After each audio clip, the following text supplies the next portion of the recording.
नमस्कार दोस्तों, स्वागत है आपका वेदा लाइफ के इस नए प्रोग्राम में। बहुत सारे लोगों ने मेरे से पूछा, फाइबर के बारे में इतनी चर्चा होती है, हर जगह सुनने को मिलता है। चाहे आज आप जूस खरीद रहे हों, चाहे आज आप फ्रूट्स खरीद रहे हों, हर जगह चर्चा होती है कि इस जूस में फाइबर है, इस फ्रूट में बहुत ज़्यादा फाइबर है, इसलिए ये फ्रूट हम सबको लेना चाहिए। ऐसा क्या है इस फाइबर में, और फाइबर के क्या क्या बेनिफिट हैं, क्या क्या इस्तेमाल हैं, किस तरह से फाइबर हमारी बॉडी को बहुत ही हेल्दी होता है और हमारी बॉडी के लिए बहुत ज़रूरी होता है। तो आज हम इसके बारे में चर्चा करेंगे और फाइबर को पूरे तरह से समझने की कोशिश करेंगे। तो सबसे पहले जाने फाइबर आखिर केमिकली किस चीज़ का बना हुआ है। क्या ये कोई रस्सियाँ हैं, क्या ये कोई धागे हैं, किसी तरह की कोई फाइबर है जिस तरह की हम वुलन कपड़ों में देखते हैं, या कोई और चीज़ है। तो दोस्तों, इस फाइबर में जो धागे जैसी संरचना की बात होती है, जो थ्रेड जैसी चीज़ की बात होती है, ये थ्रेड कार्बोहाइड्रेट का बना होता है। बायोलॉजी के स्टूडेंट्स ने तो कार्बोहाइड्रेट की चर्चा स्कूल से लेके अपने हर सेक्शन, हर क्लास में की होगी, लेकिन बाकी लोगों के लिए शायद ये एक नया वर्ड हो। तो कार्बोहाइड्रेट दो वर्ड्स से बना है, कार्बन और हाइड्रेट यानी वाटर। तो essentially in carbohydrate there is carbon, there is hydrogen and there is oxygen.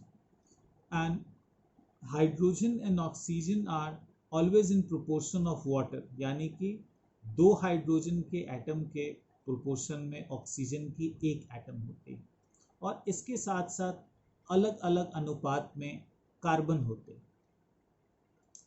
तो हमारे पूरे लिविंग वर्ल्ड के अंदर अगर एनर्जी कहीं बनती है तो एनर्जी सिर्फ एक जगह से आती है, वो है भगवान भुवन भास्कर सूर्य की एनर्जी। हम एनिमल वर्ल्ड के लोग भगवान भुवन भास्कर की एनर्जी को, अगर हमने योगा में खुद को परफेक्ट नहीं किया है, योगियों के बारे में हमने चर्चा सुनी है कि वो पूरे जिंदगी भूखे रखकर तपस्या कर सकते थे, लेकिन बाकी सारे आम लोग अपनी एनर्जी के लिए एनिमल वर्ल्ड में स्पेशली प्लांट्स पे निर्भर करते हैं, और प्लांट्स निर्भर करते हैं सूर्य देव पर। तो जिस तरह से पता है, फिजिकल वर्ल्ड में सूर्य के अंदर एक एटॉमिक फ्यूजन का प्रोसेस चल रहा होता है, और उस प्रोसेस के दौरान जो एनर्जी बनती है, उस एनर्जी को सूर्य चारों तरफ रेडिएट करता रहता है। प्लांट्स में एक फोटोसिंथेसिस की प्रोसेस होती है, जहाँ प्लांट्स की हरी पत्तियों में कुछ रासायनिक प्रक्रिया होती है, और वो पानी जो कि जड़ों से प्लांट को मिलता है, और हवा से उसे कार्बन डाइऑक्साइड मिलता है, जिससे वो एक कार्बन का कण लेता है।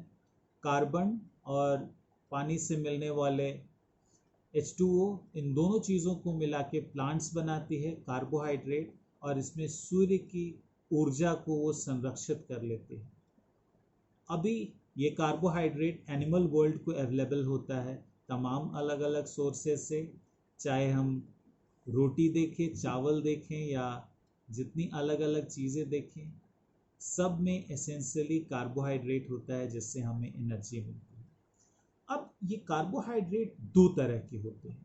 कुछ तो कार्बोहाइड्रेट हैं जो बहुत आसानी से डाइजेस्ट हो जाते हैं, तो कुछ ऐसे भी कार्बोहाइड्रेट्स हैं जो आसानी से डाइजेस्ट नहीं होते, and those carbohydrates are passed on from mouth, from stomach, and ultimately they land up in large intestine undigested. So those carbohydrate molecules which are not digested by stomach or small intestine, they are called fibers. वो molecular level पे एक धागे जैसी संरचना होती है, but mark my word, at molecular level और ये फाइबर्स भी दो तरह के होते हैं, कुछ वैसे फाइबर जो सॉल्युबल होते हैं और कुछ वैसे फाइबर जो नॉन सॉल्युबल होते हैं। तो ये दोनों तरह के फाइबर हमारी बॉडी के लिए बहुत ही बेनिफिशियल होते हैं। ये धीरे धीरे, जैसा कि हमने चर्चा की, डाइजेस्ट नहीं होते। डाइजेस्ट नहीं होने की बड़ी इम्पॉर्टेंट भूमिका है, उसे समझें। अगर आप कोई चीज़ खाते हैं और बहुत जल्दी अब्जॉर्ब हो जाती है, स्पेशली कार्बोहाइड्रेट, तो आपके ब्लड में ग्लूकोज की मात्रा को बढ़ाते चली जाती है और इस ग्लूकोज को नियंत्रित करने के लिए आपकी बॉडी को और भी इंसुलिन सिक्रीट करना होता है। तो हमारी पैंक्रियाज गतिमान हो जाते हैं। हमारे pancreas they start secreting insulin hormone और वो इंसुलिन धीरे धीरे ग्लूकोज को कम करता है। अगर कभी बाय चांस हमारे पैंक्रियाज में कोई प्रॉब्लम हो, जो भी डायबिटीज़ के केस में होता है, तो वो पर्याप्त मात्रा में इंसुलिन बना नहीं पाता और ऐसे केस में हमारे बॉडी में ब्लड ग्लूकोज बढ़ता चला जाता है। लेकिन अगर आपके खाने में साथ साथ में फाइबर हो तो वो उस ग्लूकोज को ऑब्जॉर्ब नहीं होने देते, उसे ऑब्जॉर्ब करने के प्रोसेस को स्लो डाउन कर देते हैं। तो आपकी बॉडी में ग्लूकोज की लेवल धीरे धीरे बढ़ती है अगर आपके खाने में फाइबर की मात्रा हो। दूसरी महत्वपूर्ण चीज़ और जो इक्वली इम्पॉर्टेंट है, मैं अक्सर अपने पेशेंट्स को बताता हूँ कि हमारी बॉडी में जितने हमारे अपने सेल्स हैं उससे कहीं ज़्यादा हमारी बॉडी में वो बैक्टीरियाज हैं, वायरसेस हैं, जो इवोल्यूशन के दौरान हमारे साथ साथ डेवलप हुए हैं और अक्सर उनमें से there are all good micro organisms, जिन्हें अक्सर हम प्रोबायोटिक्स भी कहते हैं। और आज के टाइम में जब हमारे खाने में प्रोसेस्ड फूड की मात्रा बढ़ गई है, जब खाने में शुगर की मात्रा बढ़ गई है, नमक की मात्रा बढ़ गई है, ऑयल की मात्रा बढ़ गई है और खाने में हरी पत्तेदार सब्जियां और रॉ फल और फ्रूट्स सब्जियां इनकी मात्रा कम हो गई है, तो गुड बैक्टीरिया की जगह हमारे इंटेस्टाइन में बैड बैक्टीरियाज बढ़ने लगेंगे। तो अगर आप अपने खाने में फाइबर की मात्रा बढ़ाते हैं तो बॉडी में दोबारा से गुड बैक्टीरिया को न्यूट्रिशन मिलता है और गुड बैक्टीरिया की पॉपुलेशन बढ़ने लगती है और गुड बैक्टीरिया आपकी बॉडी में बैड बैक्टीरिया के ग्रोथ को कम रखते हैं। इस तरह से आपकी इम्यूनिटी स्ट्रांग होती है और साथ साथ गुड बैक्टीरिया हमारी बॉडी के अंदर there are very good source of vitamin B and vitamin के।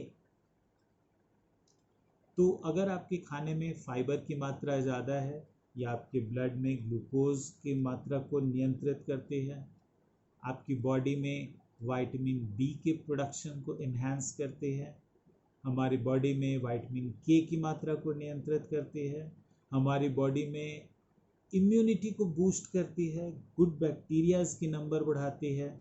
सो my dear friends, it's extremely critical we introduce fiber in our every meal. And now the question is, what are the good sources of fiber? Fiber के वो महत्वपूर्ण sources कौन से हैं? So number one and the most important source of fiber is हमारी जितनी सारी दालें हैं, the lentils, the pulses, चाहे वो कोई भी दाल हो, सारी दालों में फाइबर, सॉल्युबल फाइबर की मात्रा काफ़ी होती है। अगर हम बात करें छोले की, अगर हम बात करें चने की, अगर हम बात करें मटर की, तो इनमें फाइबर तो और भी ज़्यादा होते हैं। इसके साथ साथ फाइबर्स की मात्रा होती है हरी पत्तेदार सब्जियों में, फाइबर्स की मात्रा काफ़ी ज़्यादा होती है सीड्स में, सीड्स के छिलकों में, और फाइबर्स की मात्रा होती है फ्रूट्स में। तमाम फ्रूट्स हैं वो फाइबर के बहुत अच्छे स्रोत हैं, चाहे अमरूद हो, चाहे सेब हो, और इसके साथ साथ फाइबर रूट्स में भी मिलता है। तो अगर आप गाजर, मूली, इनकी उपयोगिता को अपने जीवन में बढ़ाएं, इनके कंजम्पशन को भी बढ़ाएं, तो आपकी बॉडी में फाइबर की मात्रा बढ़ जाएगी। और जैसे जैसे आपकी बॉडी में फाइबर की मात्रा बढ़ती जाएगी, आपका इंटेस्टाइन हेल्दी होता चला गया। और हमारे भारतीय परंपरा में तो हमेशा साइंटिस्ट ने कहा था कि if your stomach is healthy, it is yours, you are healthy. Healthy stomach is the beginning of being healthy. And I will add another line that the beginning of healthy intestine is introduction of fiber in your meal. So dear friends, include fruits, vegetable, leafy greens and roots, and also the seeds, especially with their fibrous coating, and harness all the benefits and enjoy a good and healthy life. Thanks a lot.